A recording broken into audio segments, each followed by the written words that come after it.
Today on Judge Porter. Let me touch on something that you just said. You said that you can't stop to fix problems. The regulations. We comply with everything. We don't disregard any regulations that we're forced to adhere to. Complaining about my health, I don't really think that's something that, I should keep quiet about.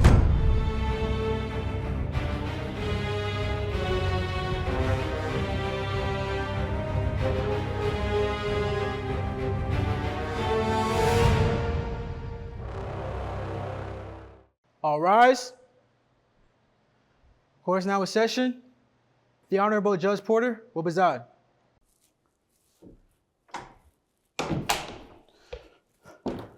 Hello, everyone. Please be seated. Thank you so much. Let's see here. We have case number 7706, Jeremy Trudeau versus David Alton. If you're here, can you please come to the podium, gentlemen?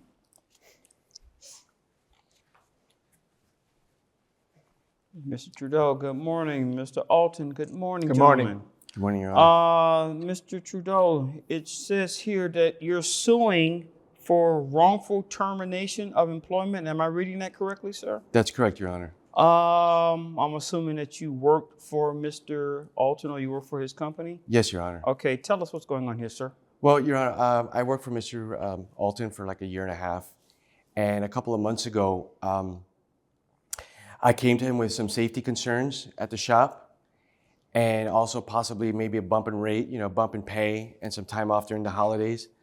A few days later, he called me into his office and fired me for no reason. He said I wasn't a good fit for the company anymore. A good fit. Yeah, and then when I went to other shops to try to apply, I found out that he had badmouthed me to the other shop owners, saying that I had a bad attitude and that I was a good employee and not to waste my time with me. How many other establishments did you go to for employment, sir? After I got fired, Your Yes, Honor? 3. 3? Okay. And the management of those places told you what now? Well, one of them, who I know is a friend of mine from another shop, said that he had gotten a call from Mr. Alton saying that if I came around to beware of me as an employee and not to hire me. Okay. Mr. Trudeau, sir, what is it you do at this particular company, sir? I do custom detailing and design on automobiles. Okay. And what was your concerns for, I'm sorry, you said there was something about, you had concern about the job? Well, there's some hazards. I do a lot of, we spray paint cars, kind of like, detailing and stuff like that. And I was concerned about the ventilation in the room. Okay. And also the masks that we use today haven't been serviced in a while. So I kind of I've developed a little bit of a kind of like a wheezing from the paint particles in the air. And I addressed Mr. Alton about that. And he kind of just brushed me off. He's like, yeah, well, we'll look into it. And okay, have you had that checked out, that wheezing? I haven't yet, Your Honor. Okay, I'm gonna make a recommendation that you, when court is over, get in contact with a doctor and try to find out what's going on. If there's a health issue there, you need to take care of that as soon as possible. Don't you agree? Yes, Your Honor. Okay, all right. Okay, Mr. Alton, you heard what Mr. Trudeau had to say.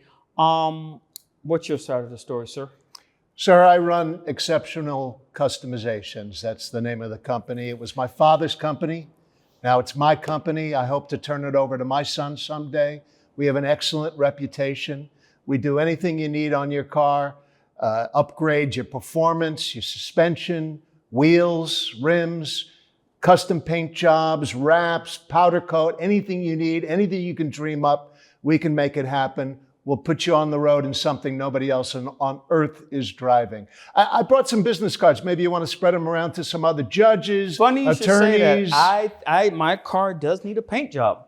Well, nothing fancy, but let's bring it on in. We'll take a look. We'll give you your proposal. I'm not going to make you any special deals because, I don't need that on top of everything else right now. Well, you know what's funny? You know what's funny about that? In this courtroom, we don't make special deals. No, either. no special deals. No. So tell me bring what's it in. going on Let's here. see what we can do to pimp it out for you. I don't need maybe it pimped maybe out. not the best word to use in this setting. I just need regular paid job. I So understand. tell me what's going Well, on here. we have an excellent reputation. Yes, sir. We have a spotless record. You know, it's a factory.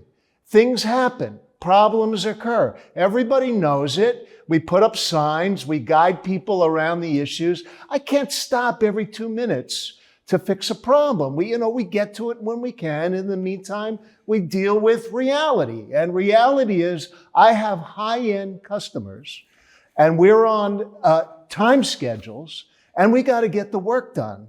And I don't have time for a grumbler who's complaining all the time, especially asking, he asked for time off during the holidays. That's my busy season. Okay, he did mention that. Sir. Well, I can't give him time off during the holidays. That's when we're at our busiest. People are getting cars ready for their siblings, for their children, for their parents. Okay. We get all kinds of orders, that time of the year. I can't stop down because he's got an issue. Let me touch on something that you just said. You said that you can't stop to fix problems. What type of Well, problems? not every 2 minutes. It's when we. But sir, let me ask you this: what type of problems are we talking about? Well, he complained about the masks. The masks, they're disposable after a while. So sometimes they're coming to the end of their life. We have to replace them. And if we're running short because we're busy, do the best you can for a minute. Okay, he also mentioned something to the effect of there's an issue with the ventilation. Is that correct, Ventilation, sir? yes, You said Your there was Honor. an issue with the ventilation. Is that one of the problems? Well, I don't know where his credentials are to rate my ventilation system. Like I said, we comply. There's 1,000 regulations. We comply with everything. We don't disregard any regulations that we're forced to adhere to. Mr. Alton, let me ask you a question. I understand that you own the company, correct? Do you actually do any of the manual labor within that company? Oh yeah, I take the suit off, I put on overalls, and I'm the liaison with the public. So there's 20 people like him. Okay, so you don't do any of the work. You just sign the check. Well, yeah, sure. I'm a business owner. Okay. But if he's saying there's a problem with safety, why aren't you taking what he's saying into consideration? We have a supervisor. He goes to his supervisor. The supervisor knows what the rules are. If there's an issue, the supervisor comes to me. I have no report from a supervisor on any issue with our ventilation. Did you bring this up to your supervisor? Yes, sir? I did. And what did your supervisor say, sir? He said he would bring it up with Mr. Alton, and they never did. Okay. I mean, I understand complaining about my health. I don't really think that's something that, I should keep quiet about. I I'm agree. I'm having trouble I breathing. agree. Like we said earlier, if there's an issue, you bring it up immediately. Why did you fire him? Like I said, I can't have a grumbler. We have really prominent people coming to this shop, and it's an open shop. They walk through, they see this guy annoyed, complaining to his coworkers. I can't have that. It reflects badly on me. I'm sorry, you said that the customers see him complaining? Well, it's an open shop, so if he's in the corner making noise, complaining, making a commotion, it's hard to screen that out. Okay. So you fired him because, what again, I'm sorry? Sorry, Why did you fire him again? Again, because he's making trouble for me.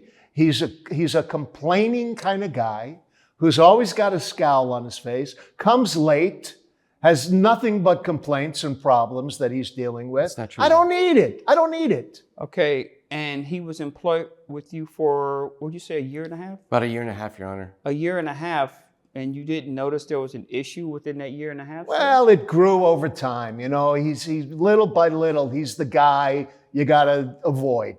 Okay. And frankly, tomorrow I can find 20 more people like him. I don't need that issue. All right, Mr. Trudeau, sir, let me ask you a question. Your safety concerns about this particular company, have you got in contact with OSHA? Do you know who OSHA is?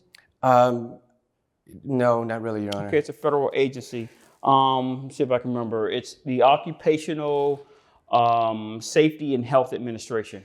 They deal with complaints similar to what you're saying because if there's a safety issue within the workplace, they have laws that must be adhered to. And if those laws are violated, they will do their investigation and cite if necessary.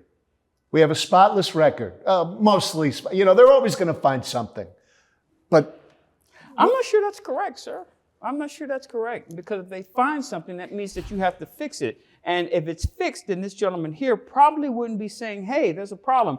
Plus, by your own admission, you have mask that's not up to standard because you're busy. Is that the way you worded it? well, like I say, things go down, problems happen.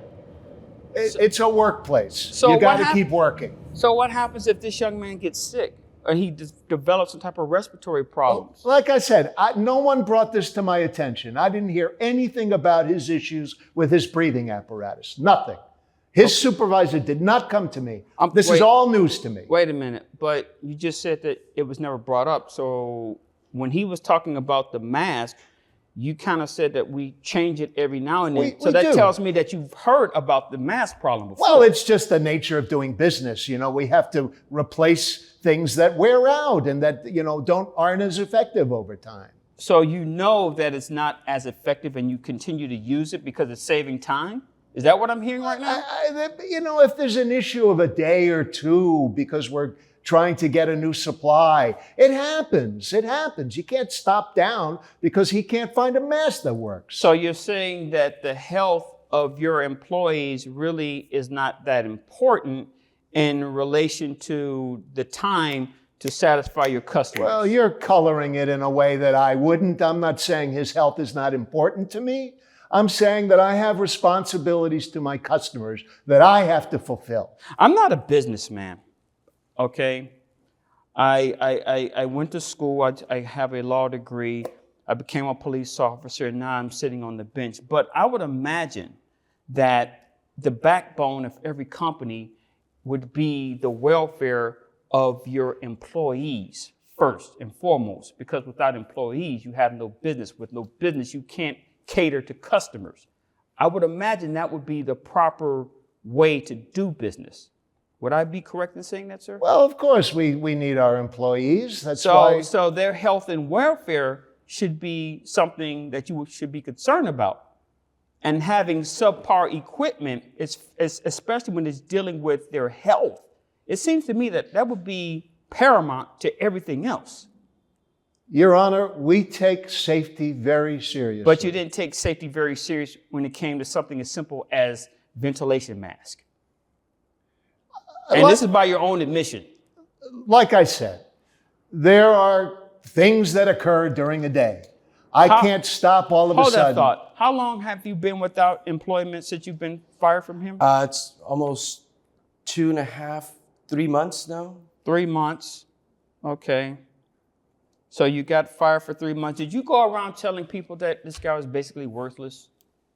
No, it's a small community of people in my business. They should know about the problem, people. So you did? Yeah, well, of course. I would alert another business owner the same way that a business owner would alert me about somebody who's, marginal. So he didn't fit your company? Correct. We all get along. But there's no complainers in my company. But here's what I don't understand, sir.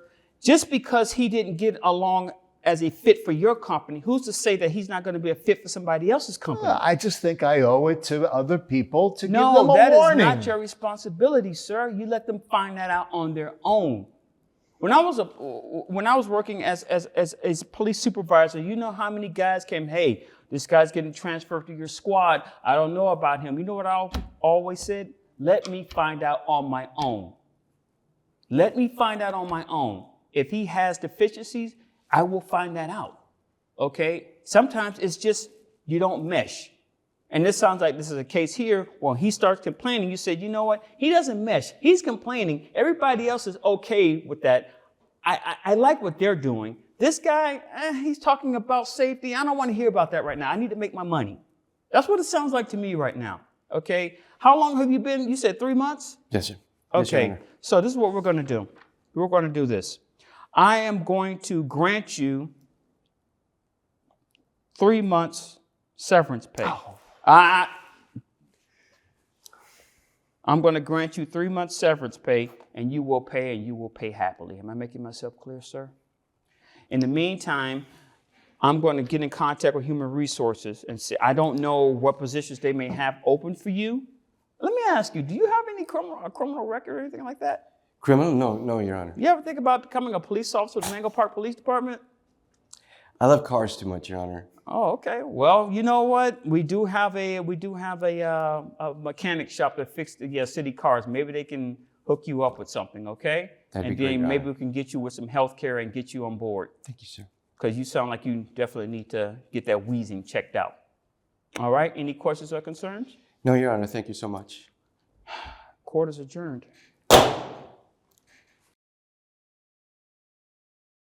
You know, you try to run a responsible business in your community, you don't own your business.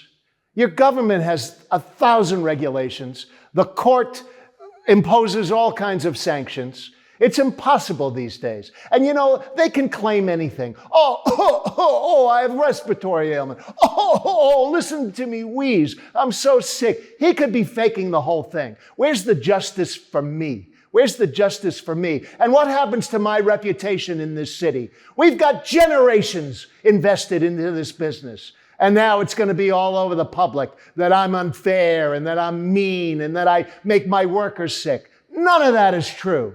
But do they care? No, they don't care. I'm the victim. I'm the victim in this situation. And I'm sick of it. I thank you, Judge Porter. I want to thank you. This is such a big win for the little guy. You know, we're dealing with such greedy owners, and they don't even look out for our health. And I could be very sick. And just thank you. Thank you for standing up for me and the rights of all the little guys.